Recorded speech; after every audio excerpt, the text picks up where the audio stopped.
Change may be an essential part of human existence, but today's guest explores the dislocations in human society caused by rapid changes in the world around us. She's Jen Schwartz, this week on Story in the Public Square.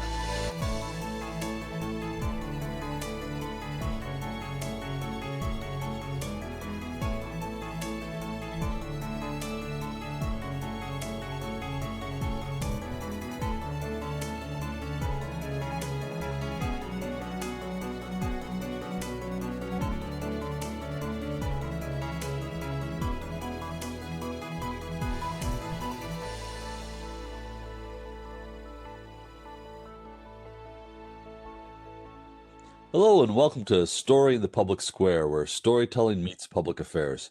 I'm Jim Ludis from the Pell Center at Salve Regina University. Joining me as he does every week in the co-host chair is my great friend and colleague, G. Wayne Miller of the Providence Journal. Each week we talk about big issues with great guests, storytellers, journalists, novelists, and more to make sense of the big stories shaping public life in the United States today. This week we're joined by Jen Schwartz, a senior features editor at Scientific American. Jen, thank you so much for being with us. Great to be here. Thanks. So you describe your beat as the space between society's acceptance of and adaptation to rapid change around it. Can you explain that a little bit for our audience? Sure. It really pulls together a lot of things that I've been working on over the years that really fall into the category of how both, individual people and society at large is adapting to rapid change in our world, both with technology and with climate change and now with the pandemic. So I really try to make sense of how we are grappling with uncertainty, how uncertainty is being exploited, and trying to think about solutions for how we could do better to cope with the uncertainty in our world. So it's sort of become something that is, overlapping at all of these sort of big picture things we're dealing with, but trying to tell stories through, specific people or communities or ideas so that it's a little bit easier to wrap our heads around. You used the word uncertainty there, and it struck me because I think so many people think about science and they associate science with certitude, but there's a great deal of uncertainty. Uncertainty plays an important role in science, doesn't it? Absolutely. I mean, science is way more about uncertainty in many ways than it is about certainty. And it's interesting the way that science has become almost like a catchphrase in a lot of our culture right now and in our politics. I always find it interesting when people say they either believe, do you believe science, or, science is real, this capital S science as something that is just purely factual and the utmost truth is really interesting because, of course, science is this iterative, collaborative process where we're always trying to minimize uncertainty. But it's really about, and especially how I read about these issues, how do we make the best decisions with what we do know and taking into consideration what we don't know? And I think, our society at large is pretty bad at doing that in a sane way. So you have written beautifully about the challenge of climate change. And let's get this question out and off the table immediately. Is there any doubt in the legitimate scientific community that climate change is real? I mean, of course, there's no doubt.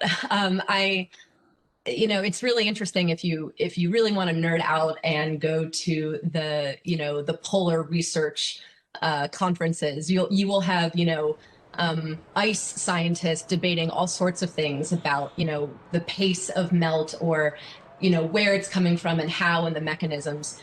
And so, of course, there's a lot of ongoing discussion about exactly how these systems affect each other. But in terms of human-caused climate change, there's no doubt, of course. And I think the bigger question that we have to move on to is connecting the sort of science of climate change and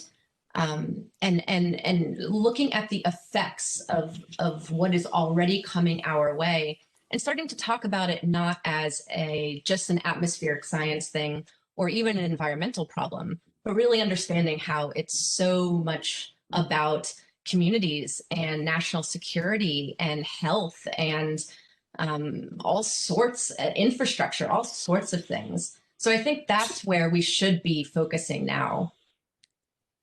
So we're going to get into those issues momentarily. But before we do you have any explanation for why there are still people who doubt that climate change is real? And as we know, we've seen from polling, we've seen during this election season, a lot of naysayers still saying, come on, it's bunk. How do you explain that? I think sometimes we focus too much on the question of do people believe science or believe that climate change is real, and not enough on the issues of, how do you feel about climate change in your own life? Because I think when you look at a lot of the polling, actually a lot of Americans, the majority of Americans, don't just believe that it is real, but believe that it is going to be affecting them or affecting the country in the near future. And so I think, obviously there have been lots of disinformation campaigns, lobbying efforts, all sorts of, just influence operations over the years to try to prevent climate change from having to deal with it. And so, you make people think that it's not real. But I think when we look too much about this small minority of people who just want to stick their heads in the sand, we're missing this bigger sort of middle ground of people who say, okay, climate change is really happening. And I might have seen some of its effects in my life and in my community, but what do we do about it? And I think people are more unsure about that question. And that's where I think we should be focusing more in the media and in how we tell stories in general. In one of your earlier stories from 2018, and it's beautifully written, it's Surrendering to Rising Seas. You describe the efforts of some to quite literally hold back the seas, but others who think it's time to adopt a policy of managed retreat. That was a term that was new to me, and I'm wondering if you can explain for our audience what managed retreat actually entails. So managed retreat is this horrible sounding term. It is horrible sounding. I'll agree with that. I mean, it's, it sounds like the worst mashup of government overreach and also the government not doing enough to help people. But basically it means when we look at our coastal areas and we look at what might be coming down the line with sea level rise, and we look at existing flooding and existing storms like hurricanes, are there certain areas where, the amount of chronic flooding that's going to be coming down, and the amount of the episodic, more extreme flooding that we're going to be seeing, do we keep building walls? Do we even have the money to do that? Or do we start to think about portions of communities that get relocated, where people and infrastructure actually, we remove that from an area and you never develop it again. And maybe there are ways to do something then with the land that remains to protect the people and infrastructure that does remain. So it's this concept of, instead of reacting to each storm or instead of building all these walls, do we start to say, it might be more empowering and create less chaos if we can be deliberate about relocation, and get honest about how many people are going to be affected by sea level rise in this way. So clearly this will require a government response at the federal level, the state level, and even at the municipal level. Are we seeing any policies in place now addressing this? And that's probably a large question because I'm guessing it varies region by region in the US, but just speak generally about what is needed and what isn't there yet. So it's sort of, since we've just gotten through an election, it's a little bit like, each state's electoral processes where it's so different from state to state and even municipality to municipality. And so there are some states that have much more in place in terms of programs to help facilitate retreat. And then there are states that, don't have anything in place. But we are seeing a lot more on the local level and the state level, certainly more than, 5 years ago. And I think, on a federal level, updates to the National Flood Insurance Program is a big one. How do we stop incentivizing risk and incentivizing people to build in risky areas?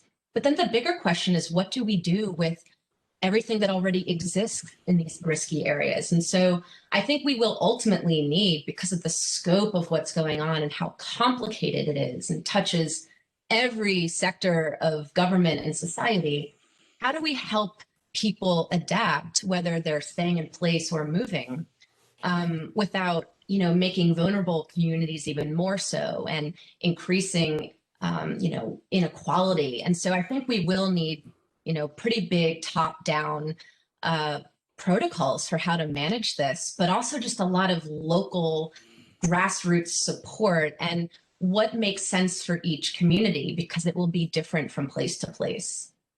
Well, when you write a story like Surrendering to Rising Seas, which is really ambitious in its scope, it's looking at climate science and the reaction of one community in particular to Superstorm Sandy.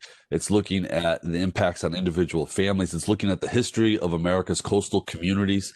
When you write something with that scale of ambition, how is that different from a shorter, smaller piece? How much time went into a story like that? How do you actually go about writing it? I don't recommend the process. When compared to a shorter piece, I would say I have no idea, because I'm not able to do that. With that story in particular, I started thinking on that topic, over 10 years ago. I think I was in college, and I was in Boston, and I had written a story for the Boston Globe about, is retreat going to be something that communities and scientists and politicians start taking seriously? And at the time, no one wanted to talk about it. It was barely on the radar of policymakers, and who just didn't want to talk about it at all, because no one likes this concept. And it really took a lot of time for the timing to be right for this feature to come out, even after Hurricane Sandy hit the Northeast, and we were sort of reckoning with, what does this mean for New York? You're sort of getting a glimpse of the future, but it would take even a few more years, I think, for people to really see, oh, this is not sustainable long term. And even if Lower Manhattan gets a giant wall at some point, how long is that going to be viable? And so many other places are just not going to get that kind of protection, nor does it necessarily work or make the most sense. So I think, it was pretty much a decade-long experience of really witnessing the arc of change in how our society thinks and speaks and responds to managed retreat and to climate change in general. And the timing ended up, in 2018, it felt like people were ready to really hear about that. And there were enough examples now where local communities and then the state level and the federal level, you could really see what a project like this would look like. Whereas before, there was just so little to even talk about. And then, of course, it's fascinating because during the Democrat debates for the primaries, you had these candidates using that term on stage. And I think it was stunning to see that now being a priority for our government going forward. I'm wondering, just this story in particular focuses on the coastal communities in New Jersey that were impacted by Sandy. Does the community have to suffer that kind of calamity to be able to have sort of a reckoning with changes in our climate? And is that ultimately what's going to drive the national conversation on it? Does there need to be some sort of, I don't want to say a national calamity because we're in the middle of one, but does there need to be some sort of forcing function that actually compels government to change course on this?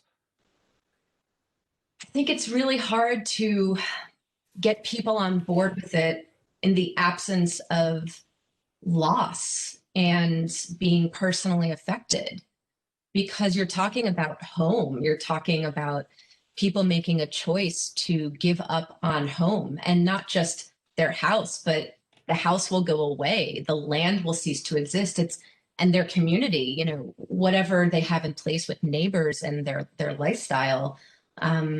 It's saying it's choosing to say goodbye to that because it's no longer sustainable. And our brains are not typically equipped to make decisions based on sort of future challenges. So I think when Sandy hit, of course, it gives people an opportunity to say, can I go through this again?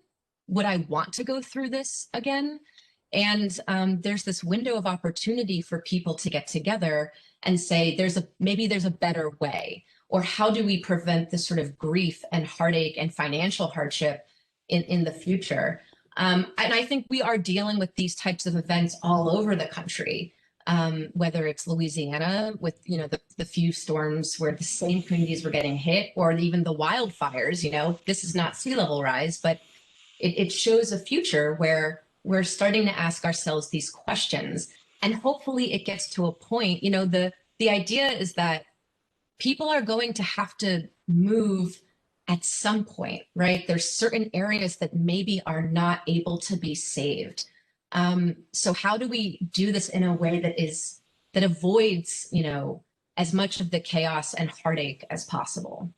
So do you look back on Sandy as the alarm that people finally heard, or the wake-up call that finally penetrated? I covered it for the Providence Journal, and I know from the reporting I did on the southern Rhode Island coast, where the erosion impact was tremendous, where houses were lost. It was just stunning to be there the day after. I know certainly for people in Rhode Island, that event was like, whoa. Is that how Sandy will be viewed, or already is viewed, as the event, at least in terms of the coasts? I think Katrina showed us how much infrastructure and government can fail, and how a storm, a single hurricane that is really bad, illuminates the deeper problems that already existed and were not being dealt with. And so I think you really have to go back to Katrina to see that, this is not something that is going to be going away, and that it really uncovers and just emphasizes the problems in society that already exist and that we need to deal with. And then I think Sandy, when it happened, which, it occurred in an area that people just think in the Northeast and in New York, especially, there's so much media, there's so much attention to that area. And it just really emphasized how vulnerable we are. And I think it was a turning point in terms of saying climate change is not just about, global numbers of mean sea level rise and looking at the poles and the polar regions, but really trying to understand how is this going to affect each area, more specifically and with more precision. And so you started to take climate science just from, the atmospheric people and the geologists to the sociologists and the economists and the psychologists, and how are we going to be adapting to this on a much bigger scale? This is not just about the science. Jen, one of the other important elements of your coverage has been on the issue of disinformation, and that's an issue that we've spent a fair amount of time on this show talking about over the last 4 years. I'm curious your thoughts about why is disinformation the threat that it is today? So, as we all know, it's disinformation, which we should define, I suppose, as intentionally wrong information that is put out there to confuse or cause harm, or to, in attempts to gain power, is under the umbrella of, misinformation in many ways, which is just false belief, false ideas that spread. And it's always been around in all sorts of forms, right? And we understand the history of propaganda and how a lot of authoritarian regimes in history have used certain messaging and influence operations to confuse, overwhelm, and just muddle the information landscape. But now we are dealing with the internet, of course, and we are dealing with all these social platforms. And what that means in a nutshell is that messages can be precision targeted to whatever demographic group you want them to reach. And so increasingly, we are all living in our own separate realities. And the more that we engage with algorithmic content, the more we are going to be fed things that deepen and entrench the ideas that we're being that are coming our way. And so what's so dangerous and I think so profound for a lot of people right now grappling with how can we all live in such different realities? How can, it's an emphasis of the us versus them. And there's an issue of how real is that? Is this always how we've been? Have we always been this divided and this era just brings it out? Or are we actually, is it exacerbated by the tools of digital disinformation today? It seems to me that a pandemic is a perfect breeding ground for disinformation. There is so much fear and anxiety, and also so many people are confined, or mostly confined to their homes and going on their computers a lot. I would argue way too much, including myself. Is that a fair description that this is like a perfect breeding ground for disinformation? Oh my gosh, yes. I mean, it's not funny, but it's before the pandemic descended upon the United States, I was already working with a lot of disinformation researchers, and everybody was so focused on the election, and it was already such a breeding ground for exploitive media manipulation, influence operations, disinformation, and then when the pandemic hit, my gosh, I mean, besides or beyond just the sheer fact that it is terrifying, that it affects all of us, and that there's so much we don't understand about it. There's so much we don't know. There's so much we're not used to, which is already a breeding ground for false belief to spread like wildfire. When you put that in the context of everything that was already going on in our country, it is a terrible time to try to make sense of what knowledge is. And we're all isolated more than we would want to be. And I think, something I always ask myself is, am I going online? Am I going on Twitter? Am I going to look for information because I'm seeking knowledge, I'm seeking news? Or am I going there because I'm bored or scared or outraged or terrified or just want to be stimulated by something? Because that's, of course, how these platforms work, is it gets you worked up.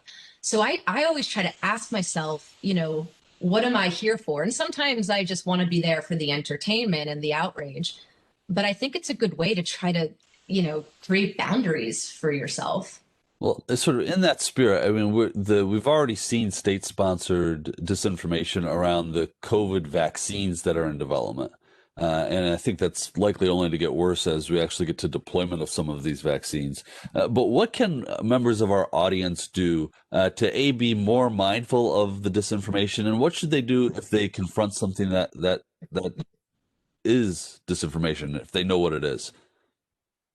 I do think the thing we've heard over and over, which is to spend less time on social platforms, is still like the first and best step.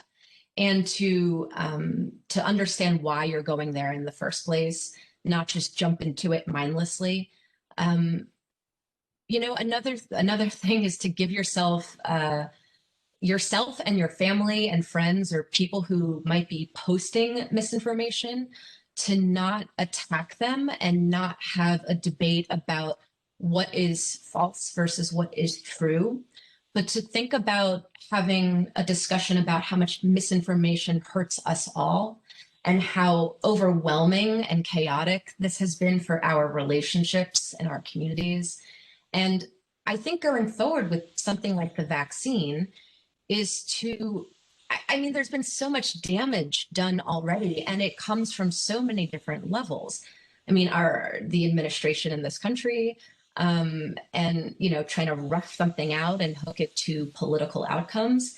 But there's also, we have to remember a history of whether it's vaccines or other treatments that were actually used to harm certain groups in this country. Marginalized communities have been hurt by the medical system or the public health system in the past. So there is a legacy of real damage, of mistrust. And so I think in addition to having to build trust from, around the coronavirus vaccine, public health communicators and our leadership, in general needs to take that into account, that there is a history of distrust among many groups. And so I think we have to remember that always, that there is an opportunity here to heal that history and to be more transparent about how this process works and be more transparent about what is being done to rectify the mistakes of the past. Jen, that is a great place for us to leave it. Thank you so much for being with us. She's Jen Schwartz with Scientific American. That's all the time we have this week, but if you want to know more about Story in the Public Square, you can find us on Facebook and Twitter, or visit pellcenter.org, where you can always catch up on previous episodes. For G. Wayne Miller, I'm Jim Ludis, asking you to join us again next time for more Story in the Public Square.